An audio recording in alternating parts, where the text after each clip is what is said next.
Live. Hi everyone, this is Alex from Breathing Cold, and as you know by now, I love connecting and having just a chat, a casual conversation, a conscious conversation with just amazing humans.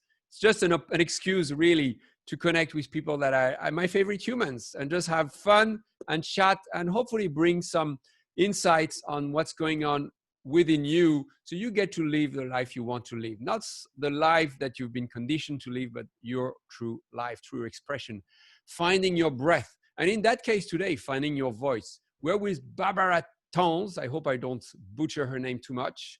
Tanze, I don't know, French accent would be Tanze.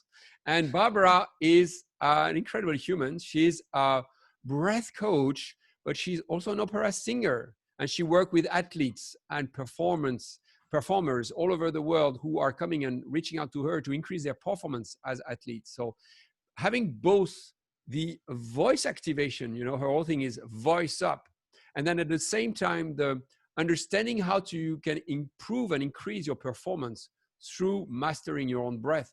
It's an incredible cocktail. So Barbara, if you're all set, welcome to the show. Thank you so much. I think I managed to share it also to my page, which my last name is actually not my last name. It's my husband's last name, and it's Italian, so it's Tanze. Tanze, all right, I got it. It really doesn't matter. I mean, I've gone from whatever. I mean, it's a nice name because, in German, it means dancing, right? So I think that's why I took his name, not because I'm like a traditionalist or something. Actually, I wouldn't have. But I liked it so much that I just said, this is a great name to have. But you like the guy also, no? Or just the name? I also have the guy, yeah. Okay. So you just not for the name only. No, it's not just for the name. If it was just for the name, I might have just, married him a little bit and then left him. But we've been together for, almost 20 years. So. Wow. Going strong. Okay, that's very impressive. We could go there, but that's not the theme today. I really want us to get into your world, basically. And I want to maybe start with something that I saw recently on your page, which is really resonated with me. You were teaching people how to improve their CO2 tolerance, doing some breathing exercises that I love as well. But you added some fun to it. Can you make the most of a walk by, yes, you can control your breath, and that's one of the exercises you were doing, but you were saying, hey, what about turning around and walking backward, which is also super fun. I like to play with blindfolds. So it would be kind of the similar idea of, how can I let go? Can I let go even more? Exactly. And the whole idea of finding the fun. The fun in everything you do. So yeah, you're embodying that for me. Well, it's about finding the fun, and it's about making it your own, right? It's about experimenting and being curious and not thinking, oh, I have to do this perfectly, or I have to do it right. Or, we're inhaling and exhaling, more than 20,000 times a day. So if we take a couple of hundreds of those inhales and exhales and make them fun and make them conscious and turn them sometimes into a game or something that, keeps our brain curious and keeps our mind engaged in that, then this is cool. So it doesn't become something, that we have to seriously practice. That can be cool as well. But to just not forget that breathing is just part of our everyday life. And we're not just breathing when we do breathing exercises, but we're breathing all the time, which means that we can also include little fun breathing games or exercises into anything that we do. Right? And for me, it's particularly important because when you do that, you just want to do it instead of doing it because you have to. So it's no longer an effort. It's not an effort. And that's a big thing because we're all constantly trying to protect our willpower capital. And the more we have to force ourselves to do things, the more tired we are toward the end of the day. And the more we make mistakes, right? So really working on that mindset and being playful is not only fun, but it's smart. It's the way to go to hack yourself. Yeah, it's because if not, I'm a person like this. I get really bored when I have to do the same things over and over, or if I have to force myself to do something, or, well, on the other hand, I get very competitive sometimes, which is not always good when it comes to the breathing thing, because sometimes you would then push your body over a certain edge. And that means that instead of getting a positive learning adaptation experience, it becomes something that you actually grow more and more opposed to doing. So I'm constantly looking for just little ways of how to include fun, conscious breathing into my everyday life. Amazing, amazing. Experiments. Barbara, my intention today is to really get into your world and what's going in your world, and get to share your passion and people to picture your passion. Tell us about singing and the voice, because that's not something that I've talked about yet. So I'm very curious to hear about the relation between the breath and the voice. Maybe you can tell us about your story and your experience there. Yeah, so of course, without breathing, there's no voice. Without air, there's no sound. So without breathing, we just wouldn't be able to talk. And so there are several aspects on how breathing influences our voice, ranging from just purely mechanical things like what kind of pressure are we building, in what way, what are the structures that are participating in this. And then also, of course, in the nervous system. So how does my voice maybe change because of my state? You know, if I'm more nervous or if I'm more calm, how does that impact on my voice? And that's something really interesting, and something that we can also very easily detect on other people. So it's really altering the way that we communicate with our voice when we are in different nervous states. So that's the one aspect. Yes, you want to say something? Let's go deeper into that. What's the difference? What's happening physiologically when I'm in sympathetic mode, when I'm stressed? What's happening to my voice, and how can I sing in that state? And when I am relaxed, when I'm in parasympathetic, because I have no idea there. Well, yeah, it's not always like black and white, right? We can just be like dominantly in like a sympathetic mode, but yeah, the thing is, the voice is just part of our body, right? So it's muscles, it's different tissues, and of course, all of this is being fueled by the air that goes through it. And when we are in like a more sympathetic, dominant kind of state, what does that mean for our muscles? It means that the muscles are slightly more tense. We are kind of prepared to react faster to certain situations. It means that different hormones are being produced, stimulate our nervous system. It also means that our breath rate will very often change. So we will start to breathe a bit quicker. And of course, that has a huge impact on the voice. The muscle tension, so the more tense our muscles are, usually is what make the pitch go up slightly. So sometimes when we are like in a panicky mode, we'll start to speak like this, you know, because we're really, really, really tense. Then we'll speak faster. We will take, you know, we will be less like having a phrase and then taking a breath and then having another, but we're going to start to do and like taking those kind of panicky breaths in between, which is hugely impacting the way that we communicate. And you can watch that on whoever you want. If you go and watch certain politicians or you watch just public speakers, try to sometimes not just listen to what they're saying, but also to observe how they're saying it. And then you can really kind of read their state from that.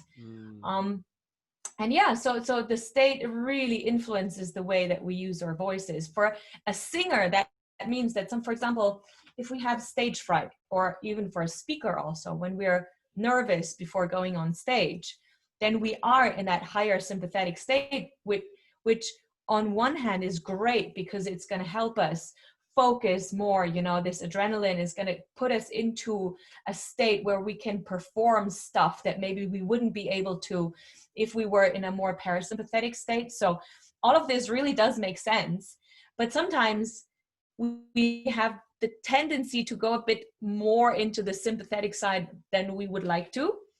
And this is what's called stage fright, right? That we get really panicky of being in front of the public, and we are scared of forgetting the words, and we're scared of those little details that maybe during rehearsals didn't work out yet and all of this kind of stuff. And so, of course, yeah, we find ourselves in that higher sympathetic state. This, again, means that maybe we'll have to take more frequent breaths than we did during rehearsals. It means that our voice maybe feels a little more tense than it does during rehearsals.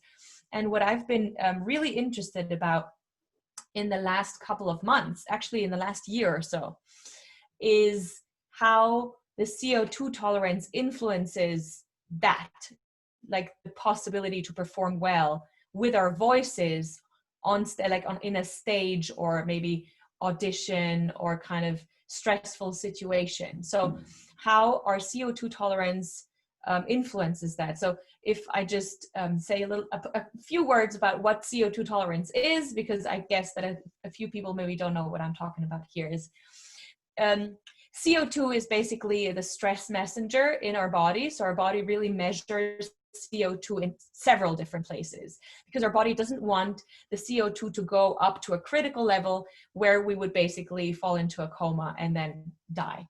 So the body's really monitoring that CO2, and depending on how tolerant we are to CO2, our body will react faster or earlier or later to that.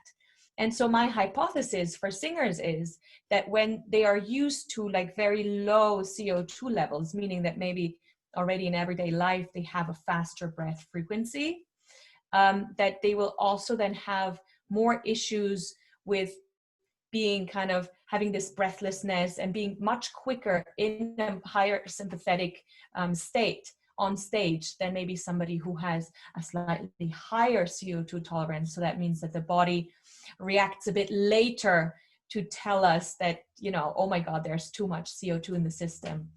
So yeah, there's a lot. And I haven't even come yet to the other side, which is how your voice influences your breathing. And that's also a huge thing that is very rarely actually talked about in the breathing community, or also when I talk to athletic coaches. Like, the voice is right there in the middle of our breathing mechanism. And of course, it has a huge impact on all of the balance of all of the structures, on the pressures and everything. So yes, because when I speak, I actually breathe through my mouth. So of course. Unless you say things like or you will exhale through your mouth when you're speaking. Sure. Which activates the sympathetic nervous system. So we are to, how can you breathe through your mouth and at the same time maintain, and that's how do you do it to maintain your I don't know if you measure your heart rate variability, or how do you measure your ability to stay in parasympathetic while speaking, while singing? That's I'm wondering.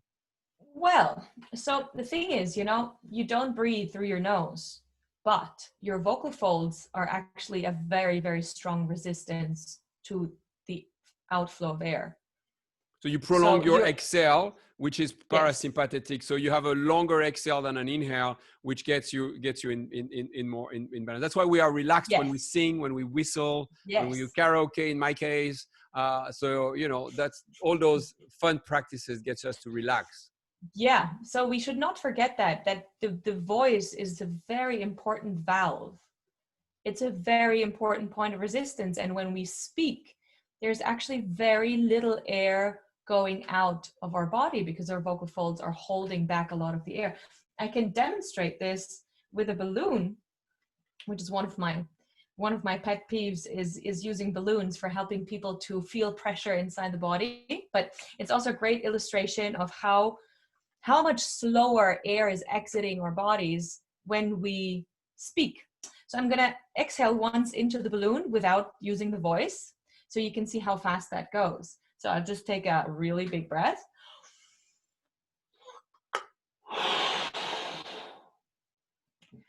And it's just a quick exhale. It was really fast, exhaling about the size of my head into the balloon, right? So now if I repeat the whole thing, but I use my voice, you will see how much slower air is coming out of my body. So let's try that. Take the same big breath.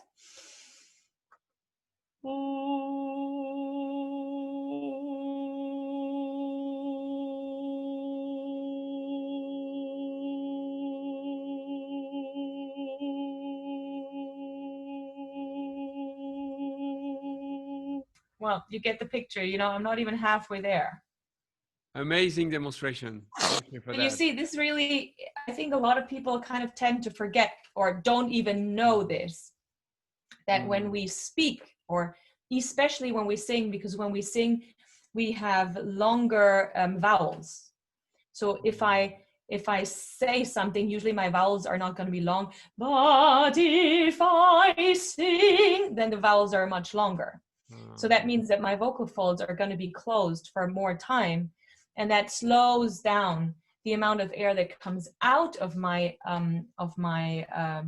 mouth or nose even more. So, right? Do you do specific CO2 tolerance? And that's a question from Yanis in the group. What kind of CO2 tolerance exercise do you do? And are there some specific for the voice?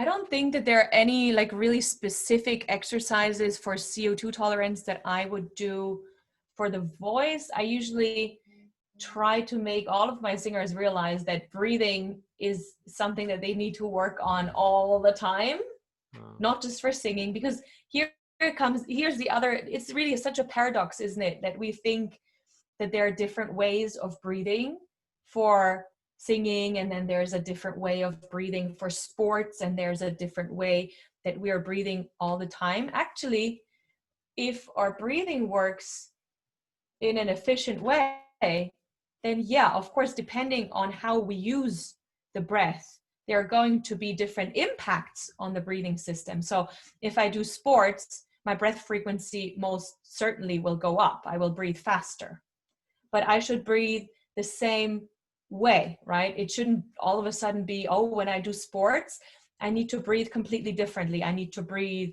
I'm just going to use crazy examples now, you know, when I do sports, I need to breathe and use my neck.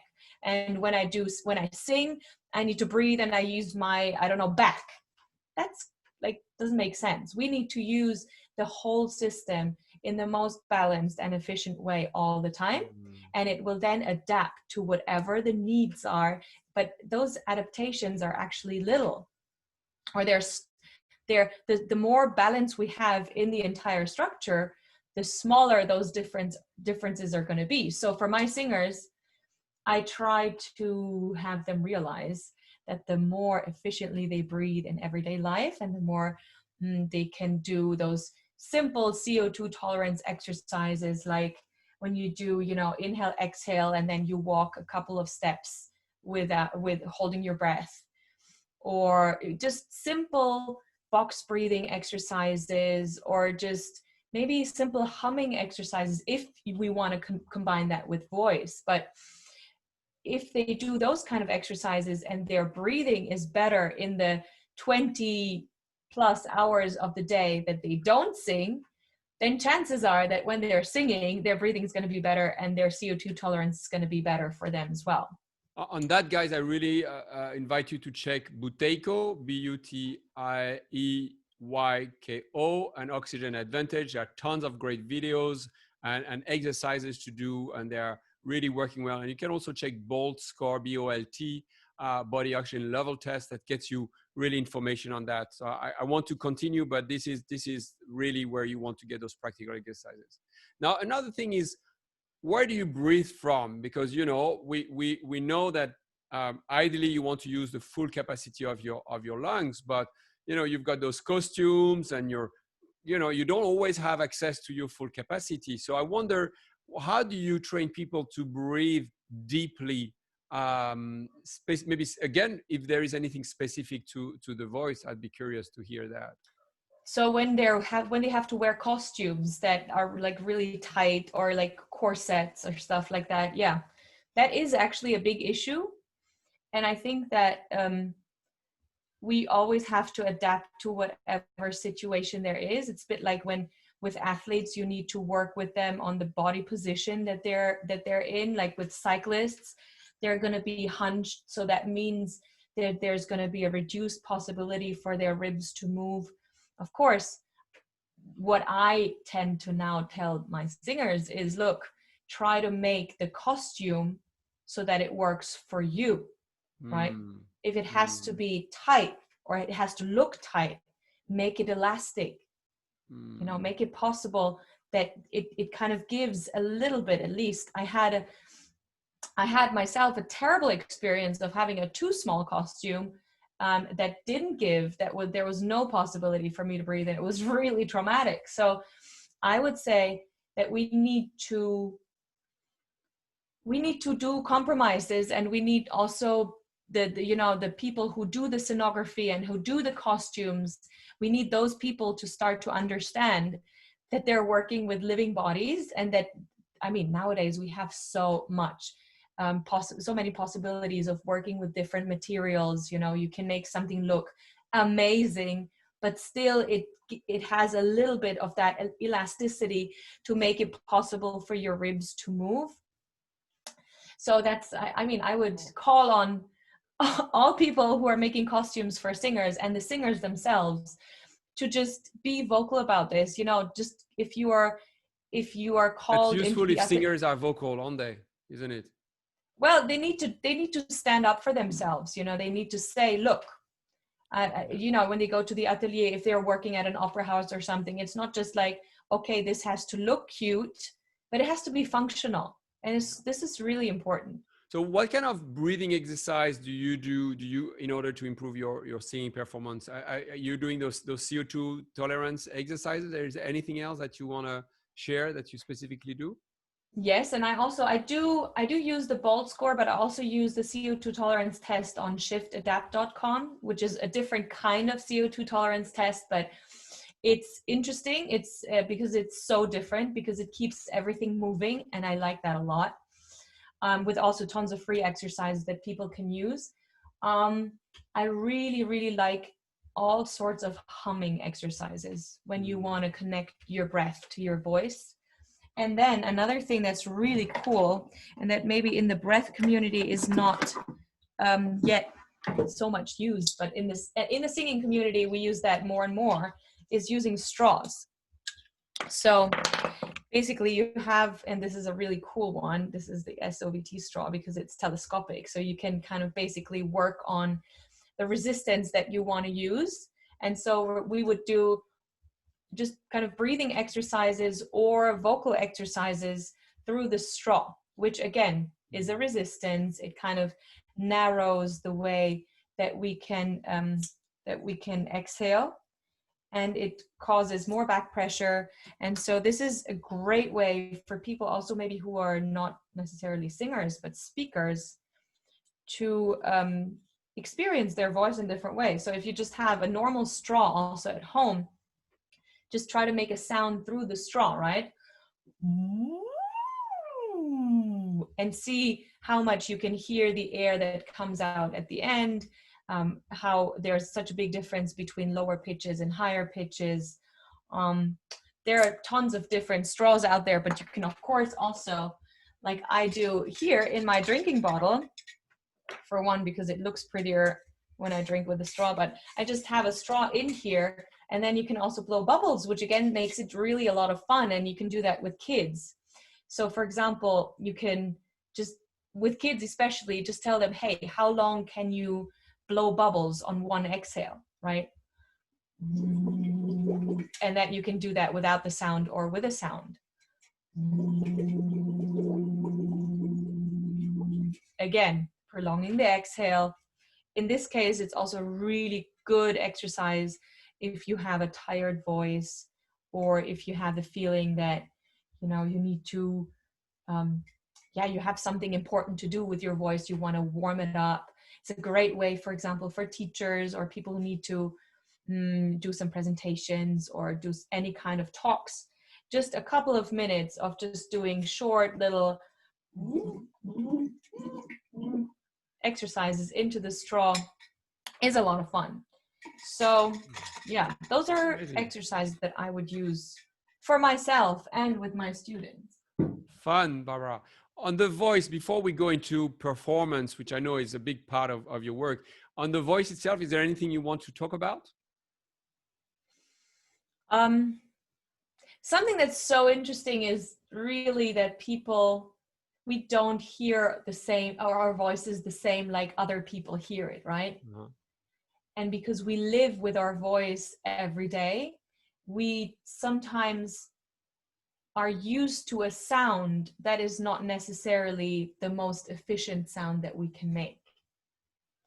And on the other hand, if we're, I think it's very interesting when we're living with people that if we notice changes in the voice, that we kind of maybe ask them, hey, how are you doing? Is there anything that I can do for you? Or, because changes in the voice really, really are a big signal that there is a change in like nervous state, or also just in general health or breath issues. Patterns. So let's not take the voice for granted. Let's really listen to what our voice is saying, quite literally, how it sounds and what it does for us. My voice right now, for example, is not okay. And I'm working on it, but it's not okay because of several, like it's a whole complicated thing of reasons, but it's not about having to be perfect and all of this all the time, but it's about understanding when you go over certain limits, and your voice will be maybe the first thing that's going to tell you that something is not going well. It's the gateway to your inner voice, you would say?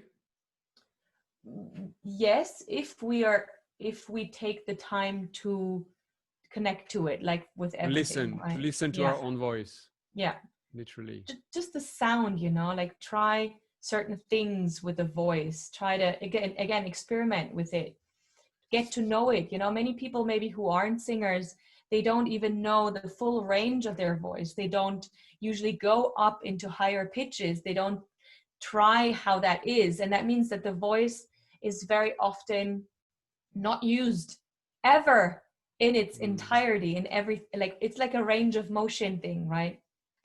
If you don't use a certain movement, then you probably won't have the full range of motion, and that has an impact on the entirety of your system. So get to know the full range of your voice, and of course the most the safest way to do that is with a vocal coach or somebody who can guide you through that. But again, like try it out yourself. Just don't go completely nuts, because the voice is a sensitive thing and can really take damage. We have a question before we go into working with athletes. Someone, Alena in the chat mentions, what would be the difference about, this is for singing, but is it the same for speaking? And in general, is it applying for everybody? Or would you say that there are some differences there? People who speak in public, for instance. Yes, everything I said right now is for everybody. To everybody.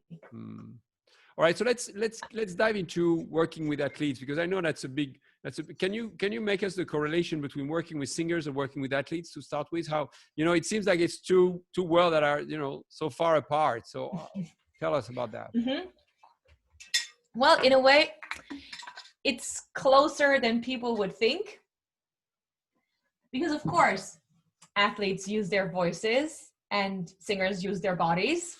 Then, of course, if we're talking about elite performance in both fields, it's just going to a certain extreme. But I think that those two fields are actually much closer than you would think. How did you come to? You were from the beginning interested in working with both, or how did that work? So I've been basically involved in both almost my entire life, but I did do all of my professional studies, my master's degree and everything, that's all singing related. But once I got into the breathing 9 years ago, I I realized, because I was also getting into sports again at the time, so I realized how working on my breathing for my singing really had a huge impact on my athletic performance.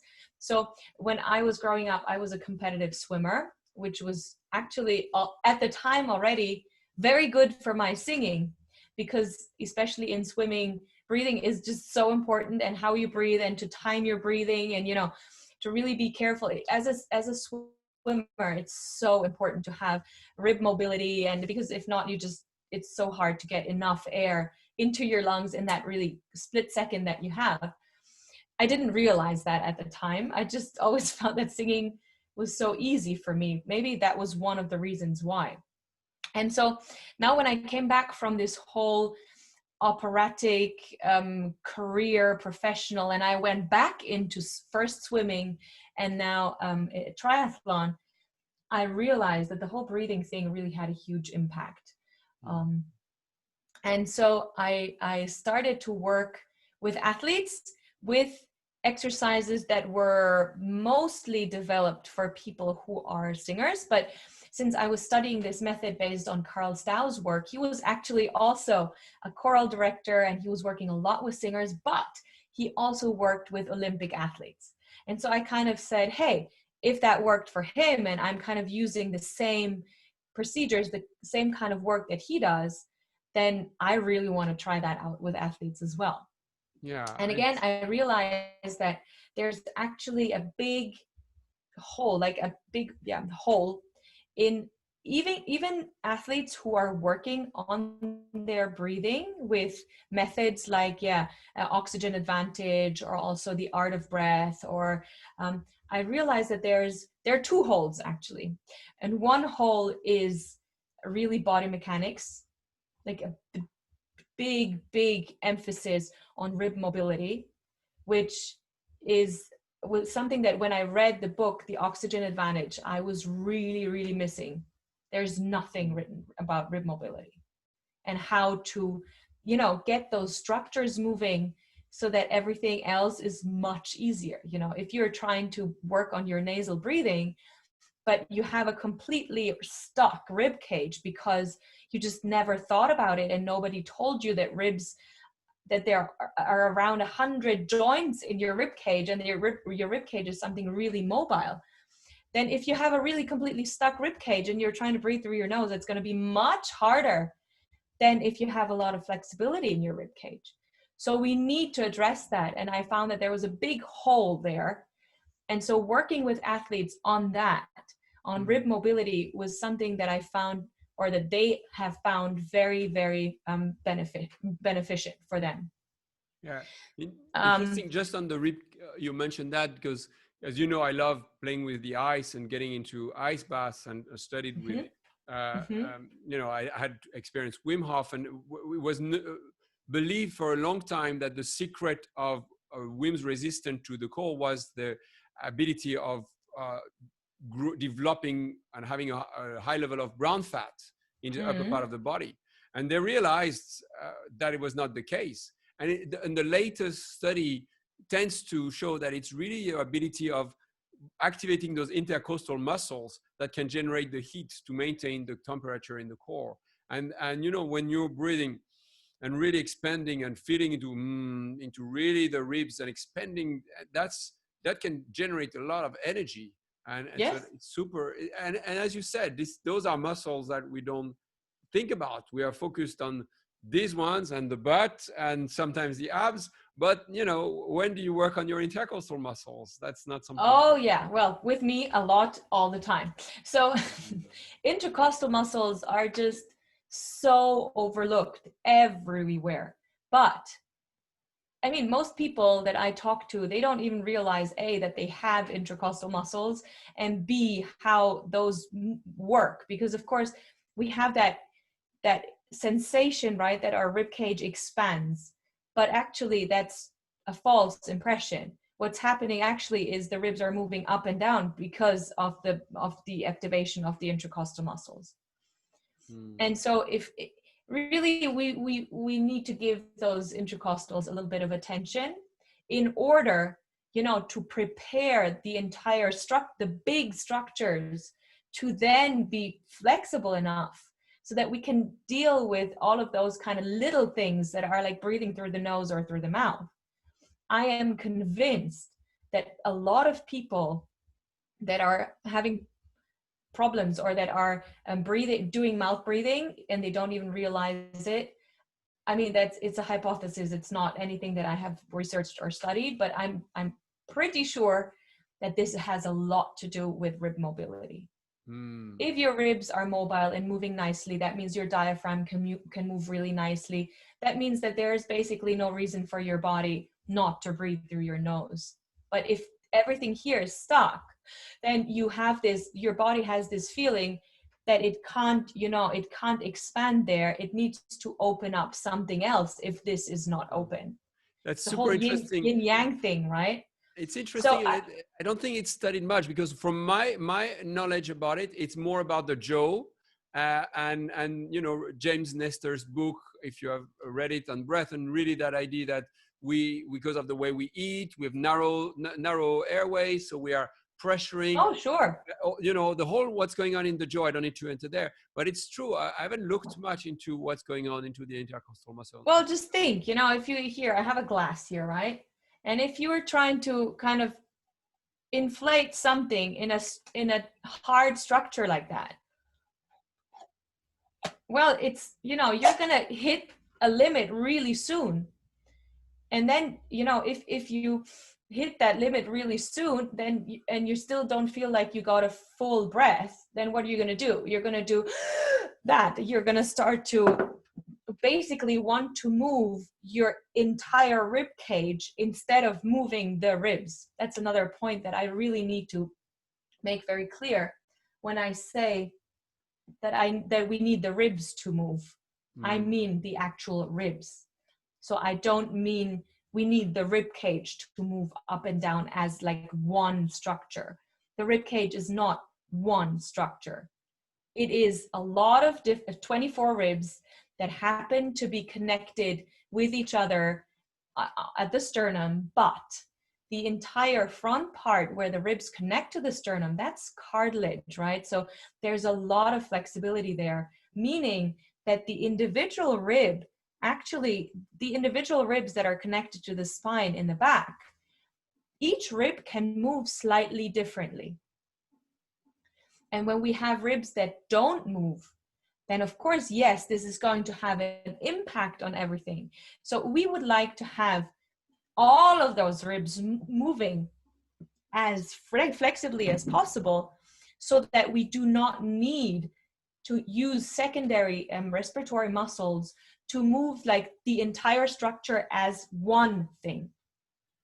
So if I use my fingers to illustrate this, I want my fingers to move. I want my ribs to move. I don't want, like, you see how when I have to move the entire hand, it means that I have to move the entire arm, and it's just so much more energy.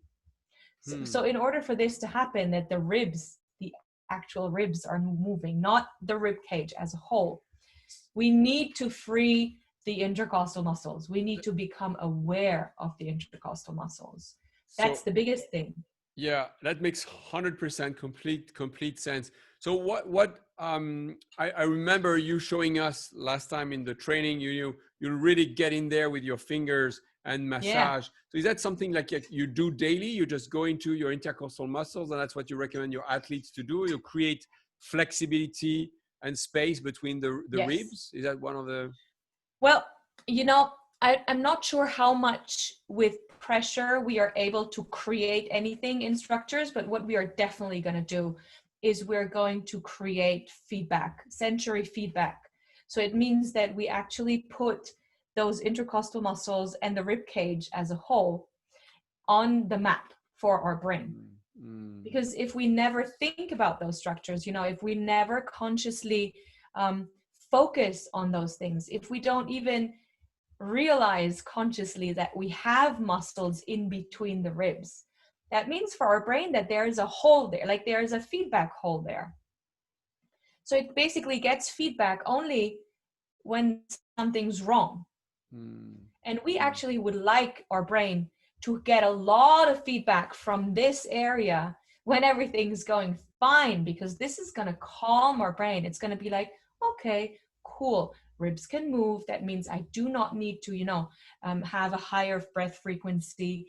It's really important for our brain to get sensory feedback from that area. And the best thing, of course, is to use the hands, where we have most receptors, most neuron on the skin. So to use the hands and basically get a double feedback, we get it from the outside for the fingers and from the inside, because we feel the pressure, we feel, temperature changes, we can feel stretch, we can feel all of those different things. So we create a relationship with our rib cage, and with this, a relationship with our breath mechanism that is so much more palpable. It's really literally hands-on. Barbara, what comes up for me is, why on earth aren't we taught these things?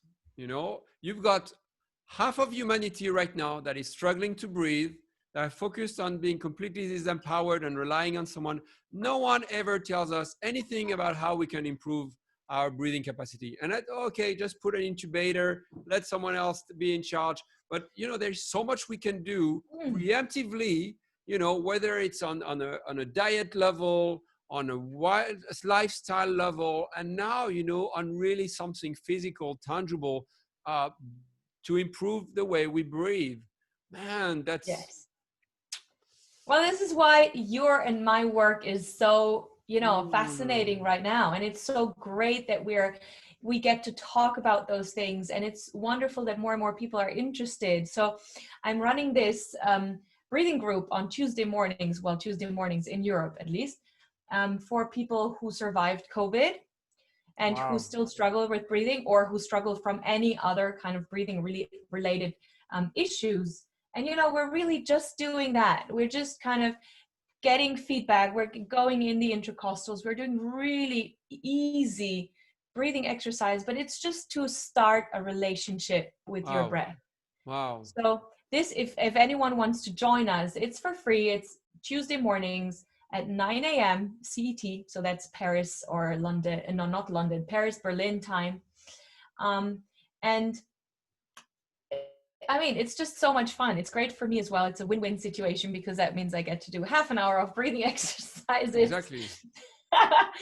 And so it's just about, realizing what's all there and how great our body is and how everything is fitting together in such a magnificent way.